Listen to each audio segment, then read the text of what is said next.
ini saya menjelaskan tentang kasus yang udah pernah terjadi di Indonesia mengenai kasus sedot lemak atau malpraktek.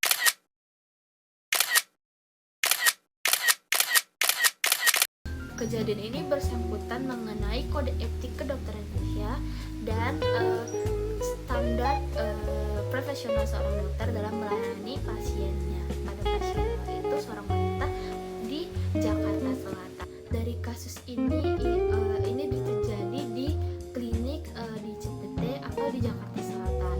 Nah, kita sebut aja inisialnya itu ND, seorang wanita yang datang ke klinik kecantikan untuk melaksanakan sedot lemak. Nah, dari investigasi pihak berwajib, pasien ini kalau dilihat dia tuh terjadi setelah melakukan operasinya atau komplikasi itu terjadi setelah dilakukan operasi. Nah, setelah itu sudah diinvestigasi oleh pihak berwajib.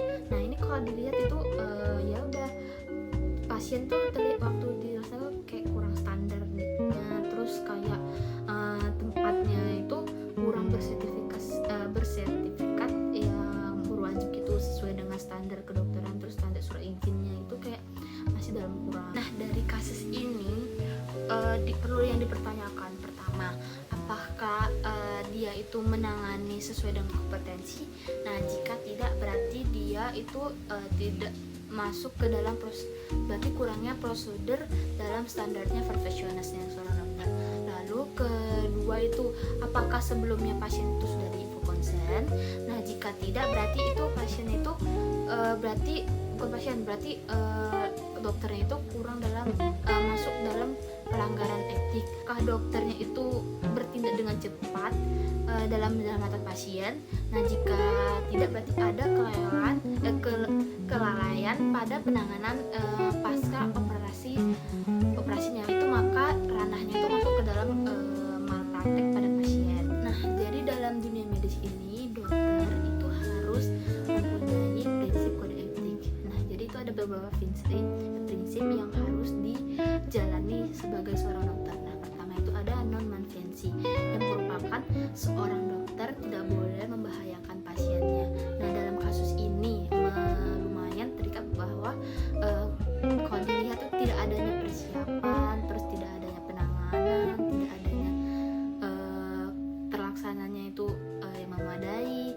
Nah, karena dari kita tahu bahwa sedot lemak itu ya dapat membahayakan pasien yang sehingga menyebabkan pasien itu bisa meninggal. Lalu ada prinsip beneficency yang mana ini merupakan dalam prinsip yang lebih kayak untuk resiko pasien dan juga menyelamatkan diri seorang dokter. Nah, kenapa yang paling saya maksud itu merupakan bahwa kalau dari kasus ini sedot lemak itu karena memiliki resiko yang besar, hal ini kita perlu untuk memberitahu ataupun berhak untuk menghentikan penanganan ini karena ini dapat membahayakan pasien dan juga hal itu dapat melindungi kita dalam segala hal dan untuk menghindari dari hal yang terjadi.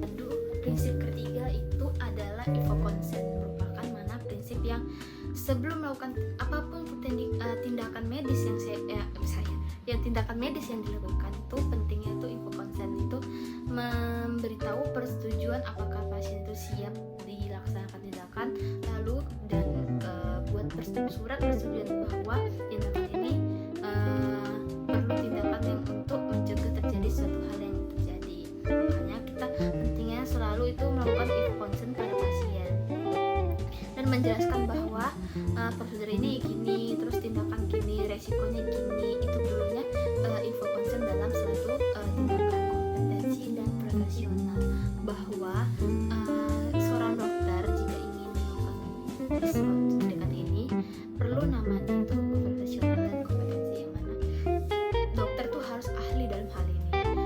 Dan jika tidak maka termasuk dengan pelanggaran yang keempat ini, bahwa profesional dan kompetensi sebagai dokter. Kelima itu adalah prinsip tanggung jawab dan darurat. Nah, dari prinsip kelima ini kayak kalau sebelum misalnya persiapan, tanya dulu kan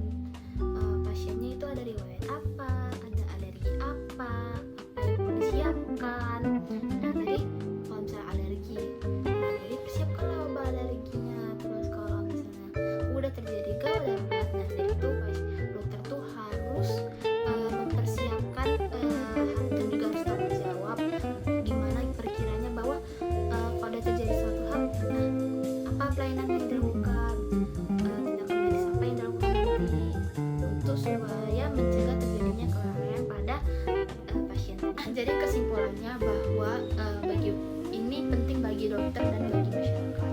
Nah, jadi bagi dokter itu pentingnya itu mempelajari itu memahami tentang profesional dalam tindakan medis, terutama itu dalam bahwa pentingnya itu kita tuh harus prinsip bahwa keselamatan pasien itu kunci utama, lalu dan pentingnya itu dalam hal profesional dalam tindakan.